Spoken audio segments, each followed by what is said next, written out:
Hey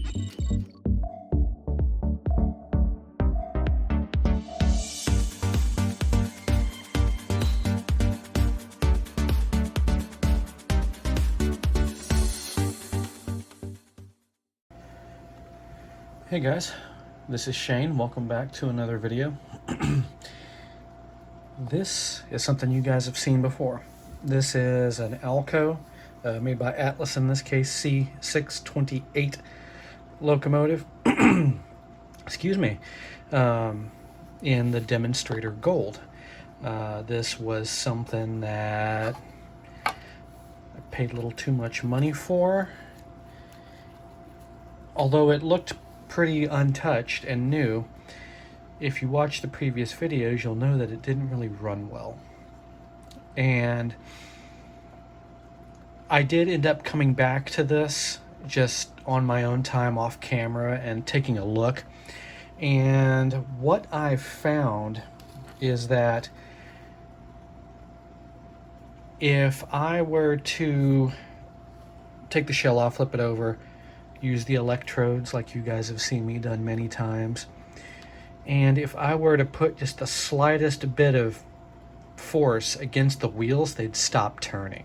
All three sets on whatever truck I was on. So this wasn't the axle gears slipping or anything. It wouldn't be the worm gear slipping, because you'd hear it grind and you would hear it pop, which didn't happen. I didn't hear any of that, which leads me to believe, because you could still hear the motor humming away, so you know that it was running, and you could see it through the sides of the frame, that something in the drivetrain along the drive shaft line is slipping. And this happened on both truck sides, so this wasn't something that was unique to one. So there are a couple of components that could be causing this. And first off, you have a worm gear that in these, I believe it's on a it has little cups that either a dog bone or a hex shaped shaft fits in. That shaft in turn connects to the brass flywheels that are on either side. Those in turn have corresponding little cups or slots for dog bones. I don't know which one this has because I haven't taken it apart yet. And then of course the flywheels themselves are press fit onto the motor shaft itself. It's weird that the failure happened on both sides instead of just one. So it kind of puts into question where the failure point is, because unless it was a crappy manufacturing process, which it very well could be, nothing is 100% foolproof. It shouldn't happen on both ends, because the only common thing is the motor shaft at that point, because and the motor shaft wouldn't spin, or not spin rather, independently of the motor RPM. For instance, if the motor's spinning, that shaft is spinning too, period, because the shaft is the motor. It's directly hard connected to the armature. So whatever's happening is probably happening in the space that is underneath my hands right here. You've got the motor right here. It's happening outboard of the core of the motor. So what I'm going to do is I'm going to see if we can take this thing apart, troubleshoot it, figure out what the issue is. So for that, we do not need the shell. I'm going to see if I can pull this. I probably can't. I'm probably going to have to end up, yeah, it's not gonna come easy. So I know people don't like doing this.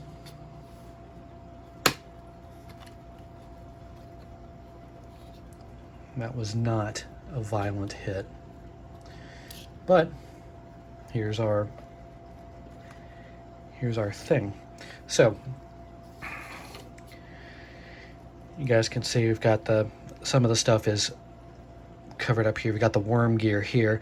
The problem exists between here and here and here and here.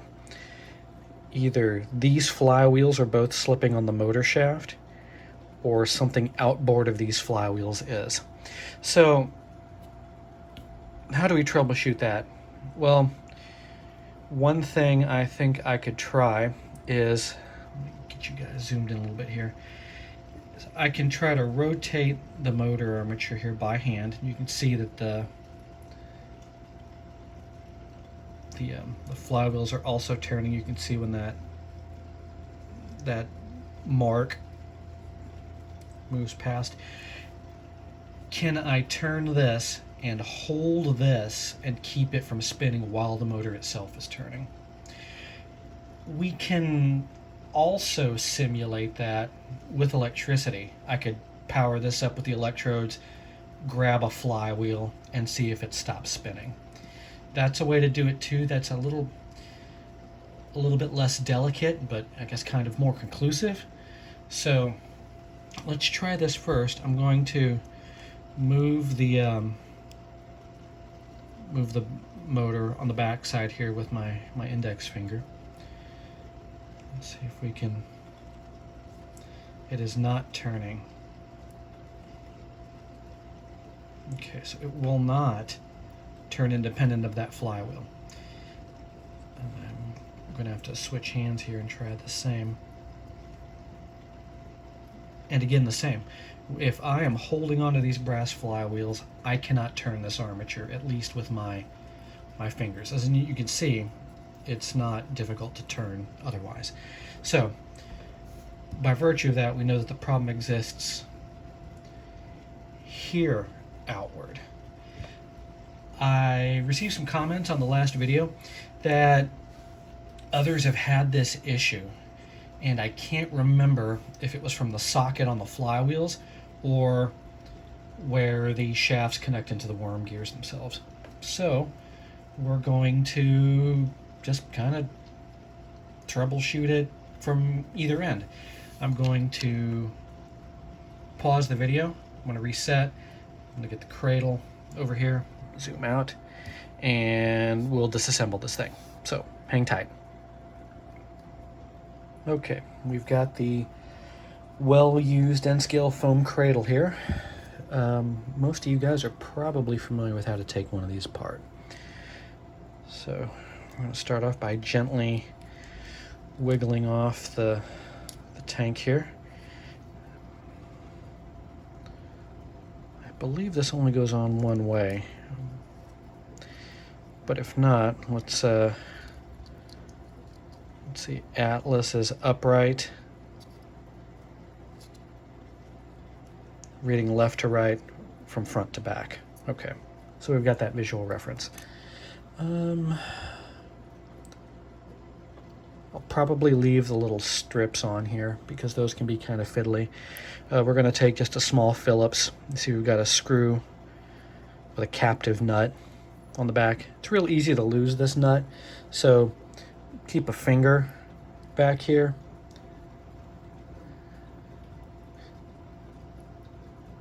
If I remember correctly, a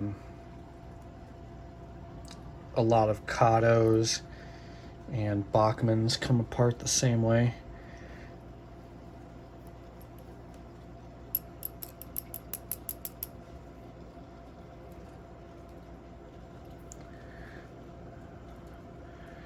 Alright, well, it doesn't seem to want to drop free, which is weird.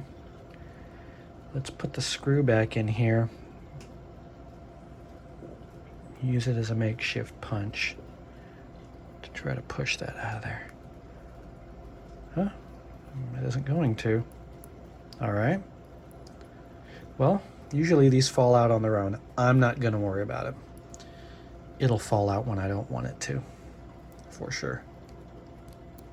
Same thing over here. Again, we're just going to keep our finger over over the nut.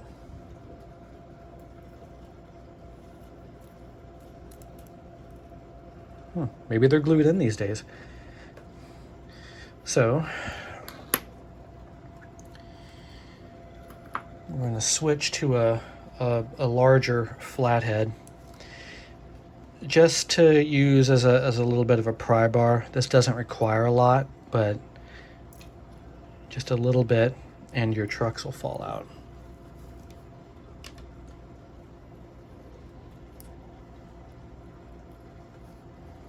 And I'm not even really yarding on this thing. I'm giving it just a little bit of twist, and it separates these things enough to get our trucks out.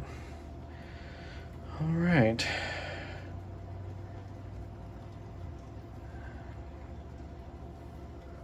We're going to employ this along a couple of different areas here. Just very gentle prying motion. If this takes a lot of force, something's wrong. Okay. We're gonna flip her over.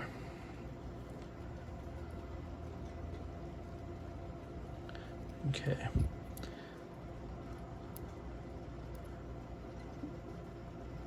And this is partially being held together by the engine assembly. You have to be real careful when working around the circuit board. You don't want to chip it.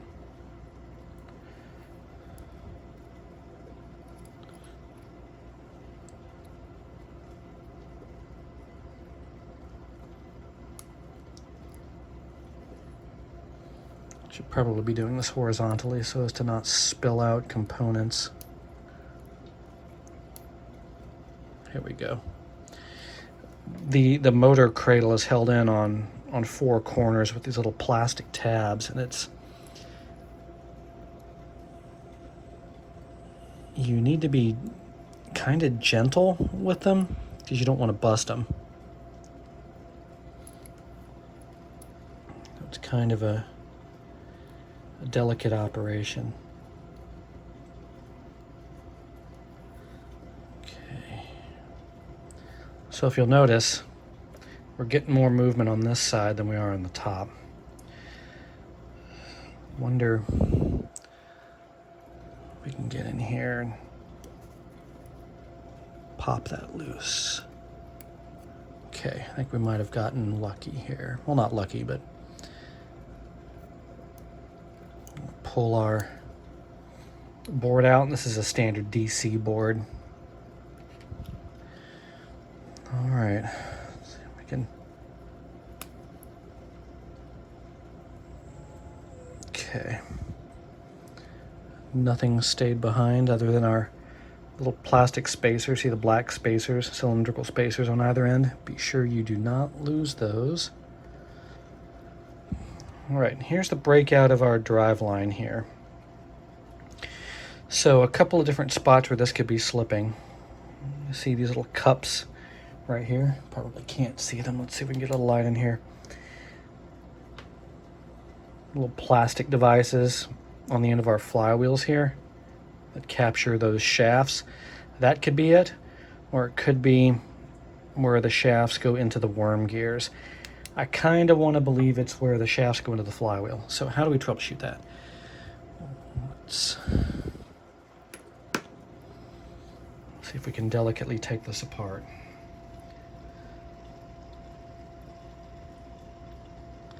Okay, these carrier bearings are delicate.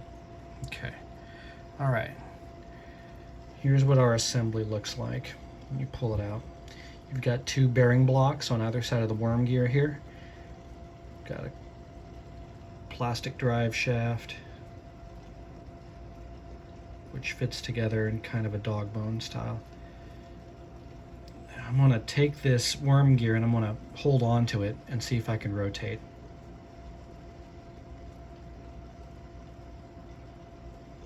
I cannot. This setup here is solid as far as I cannot overcome friction to make this spin independently of the worm gear. we're going to try this on the other side as well. Let's see if we can get this up and out of here. Remove this engine cradle.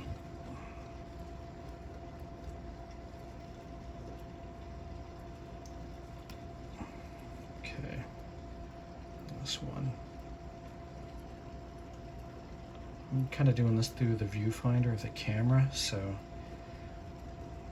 if this starts to look funky, that's why, because I'm kind of going blind. And I'm going to give all this a clean because we've got some earwax looking old lube in here. That even that should not be sufficient to screw us up. And again, same thing. I cannot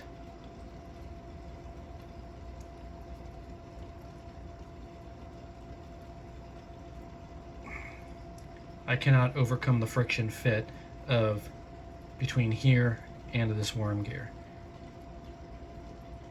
So that, by process of elimination, words are hard, makes me think that we've got a problem right here and on the other side. Let me clean the snot off my fingers here, guys, and I'll be right back. All right, guys, less snotty. So we're going to take one of these flywheels in each hand and see if we can roll them separately. And we cannot. They are fixed pretty firmly to the shaft of this motor, because you can see it's probably a press fit on there. So our problem is this little piece. As you can see, it's like a ring with a couple of nubs on it. Is that cracked? Look to the 3 o'clock position on that, guys. Does that look like a crack to you? It does to me. So are we dealing with some cracked plastic here? I don't know if I have anything that I can get in there with that.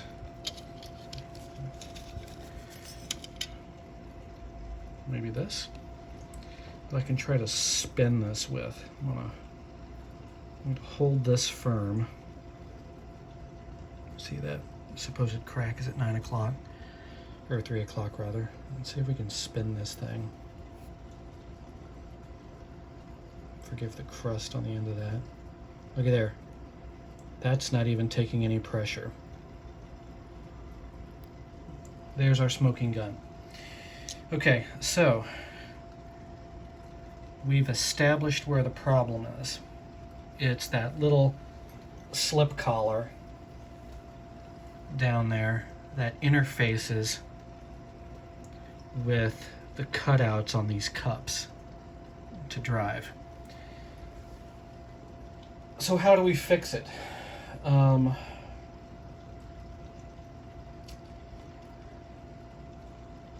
I do not know.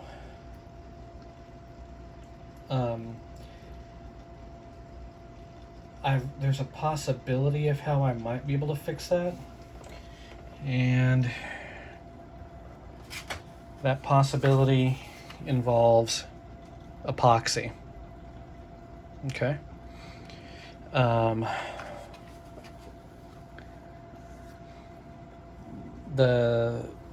The idea is to try to see if I can get down in here with something, and it may require me to put a little bend or a little hook shape in the end of this paper clip, and try to fish this out of here, and then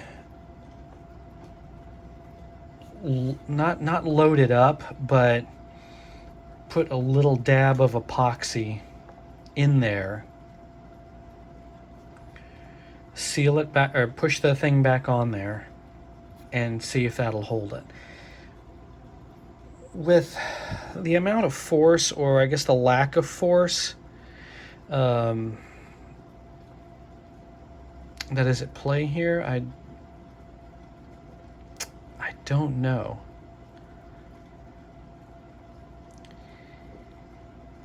If I had my druthers, and I may do this anyway, I'd almost be inclined to get a piece of that epoxy putty, you know, where you cut the end off and you squish it all together because it's the little tube inside the big tube, and put a piece of that down in, and then take one of our shafts here and make an impression so that there's an indentation. That's a possibility. There's also the possibility of using something that's a little more ductile.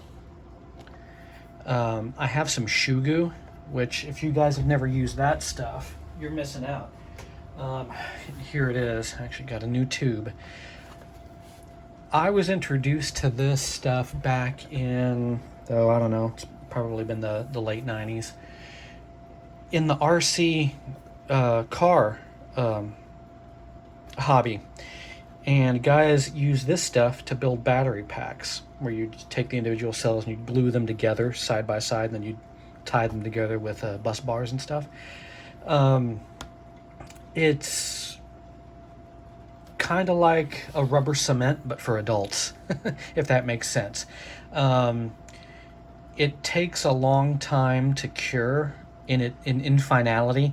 It takes 24 hours, but in the meantime, especially in the first 5 or 10 minutes, it's real malleable. I mean, you could take it, pour it out, and then it'll skim over. And then you can take it, you can mold it to some degree, and you could pack it into a surface. Maybe what I should try is taking a real small bit of that to pull our thing in here, pack that down in here, and then put our little pin in, our little cup with the nubs, whatever you want to call this thing. Because with the elasticity of this, it's also kind of rubberized, even though pretty... It's hard to explain. You just have to use the stuff. I think there's less of a likelihood that something would shear off, if that makes sense. And you've got a surface on the inside of this flywheel that we can't really prepare. We can't really scuff it up or anything like that because of the small amount of space that we've got. So I'm not sure that this, being a liquid, gives us the kind of wiggle room we have to really try to make it work, if that makes any sense. So worst case scenario is if I screw this thing up, I'm out of motor assembly. We can probably get this if we need to. So what I'm going to do is I'm going to get some tools, and I say tools, I'm going to try to find a couple of toothpicks or something to work with the shoe goo and see if I can fish the little thingies out of here, and I'll bring you guys back. All right, guys, I'm back. I've got a couple of toothpicks to work with it. I was able to get this little pair of tweezers down in here, and just by holding pressure on the tweezers and rotating the motor, our little things here slid right off with minimal effort. I didn't have trouble holding them on, and these are slick jaw tweezers too. These are not, corrugated, so there's not a whole lot of friction there. I was able to yank them right out of here. So yeah, there's our problem.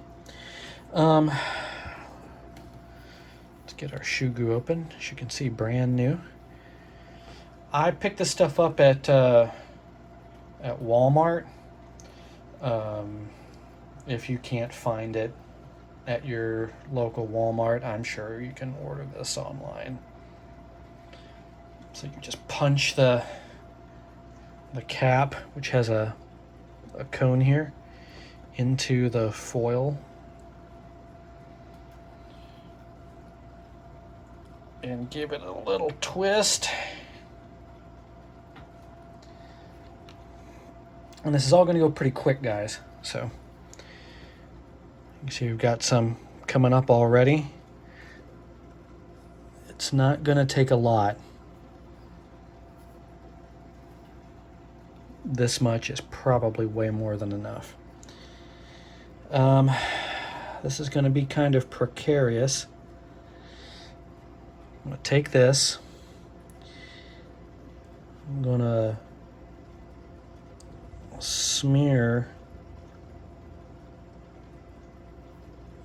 try to smear a little bit inside that hole. This isn't the most delicate operation. Then we'll take our tweezers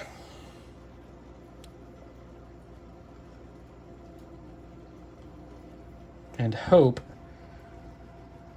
that I can feed that down onto this shaft. And I'm going to have to do this off camera, guys, because I can't see the viewfinder.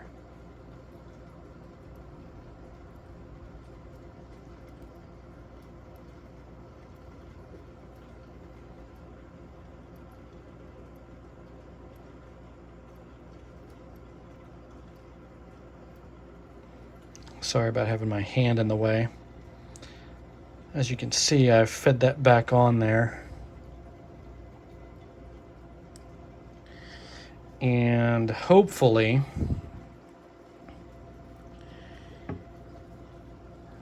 that is... Dropped one of my little bearing blocks off of that thing. Luckily it didn't leave the building here. I'm going to feed this little shaft down in here just to give it a little bit more force down. Let's see, there we are.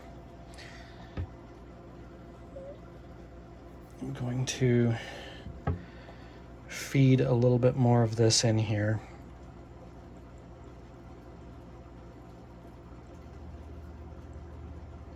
And this is going to look at a little bit of a dog's dinner, but that's what we've got. Then I'm going to take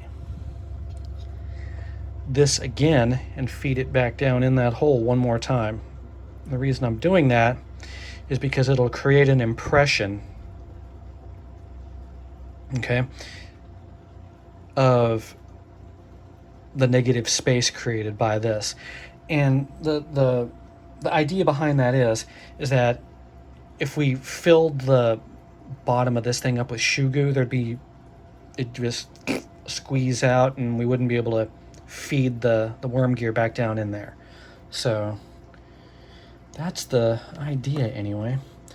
So as you can see, it's not a liquid. See how it's kind of malleable? Even at this point, we've only been at this a minute or two. So the working time with this is pretty good, and it gets sticky. And I'm hoping that I can use that adhesion. See how it started to drip out of the tube here, but then it solidified. This stuff doesn't go completely cured for like 24 hours. So the working time on this is huge. I'm just gonna feed that onto my disgusting workbench cutting board here. I'm gonna take another little dollop. See, again, here's my thumbnail for size reference of how much we're dealing with here. I'm gonna screw the cap back on this now. Take our second thing here. pack it in. Let's see which side. This side. I'm gonna try again to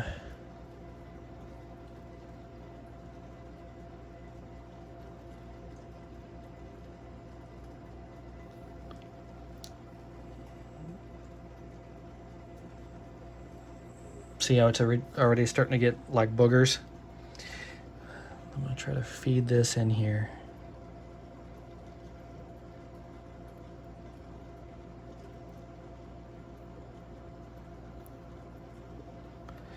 Again, I'm gonna have to go off of the viewfinder, guys, because I can't really see this that well.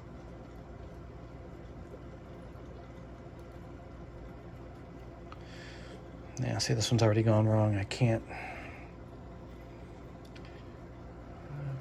I can fish this back out here.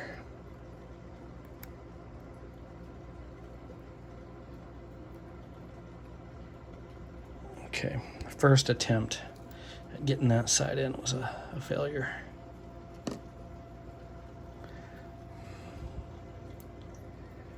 So I could also try using a gel type of CA glue, but the working time on that stuff is just so short. All right, again, we're gonna booger this up, pack it into that hole. Giggity. And try again.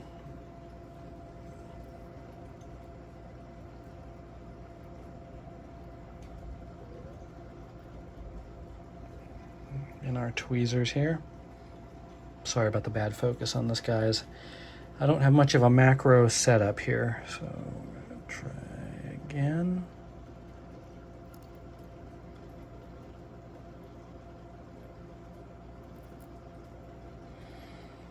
I can't tell if we got it that time. I gotta get it out of the... It's close. I think we did it. Yeah, looks like we did. I don't know if you guys can get in there and see that or not. It's a little bit boogery. We can clean that out.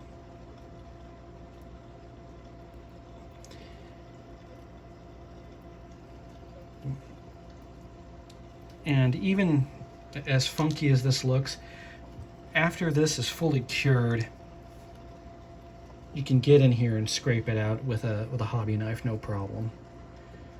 Okay, we ran our cup down in here. As you can see, this time we came out with our, dang it.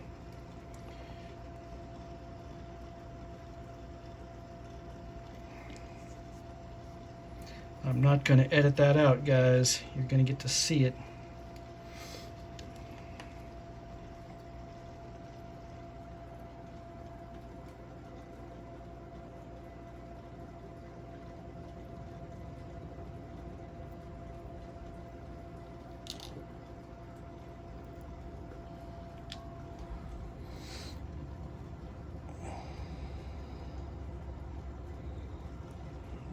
This thing is getting pretty manky. Doesn't matter. It's not going to kill anything. Let me get in here, ream this out a little bit, just to get the shoe goo leavings as much as I can out of there. There we go. Pretty clean, if you can call that clean. I don't know, I got an idea. Maybe a different way to approach this. Probably the wrong way to approach this.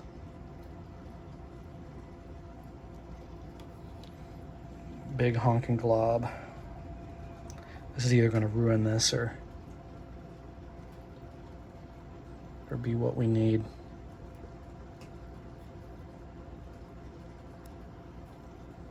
All right, I just fed a glob of this stuff down in there.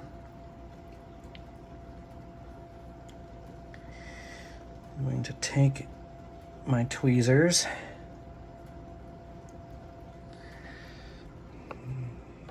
Oops, sorry.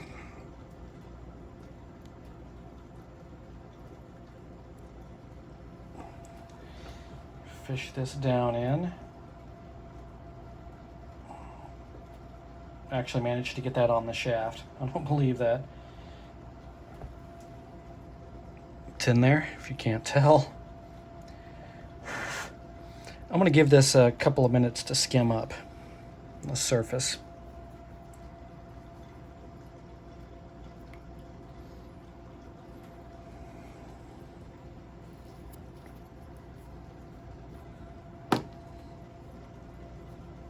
See, here's a bowl of shoe goo right here. See how it starts to skim up after a while?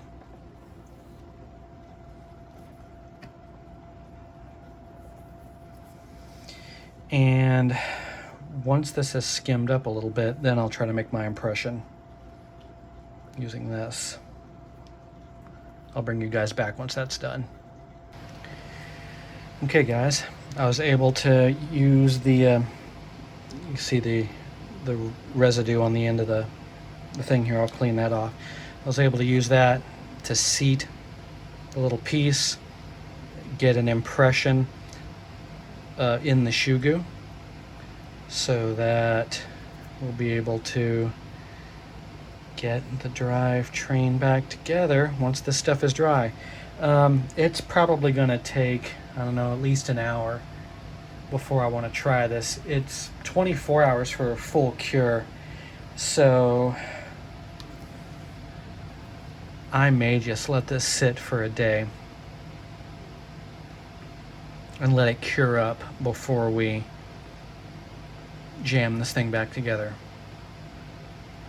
You know what? Let's do that. That way we give this thing a better chance of success.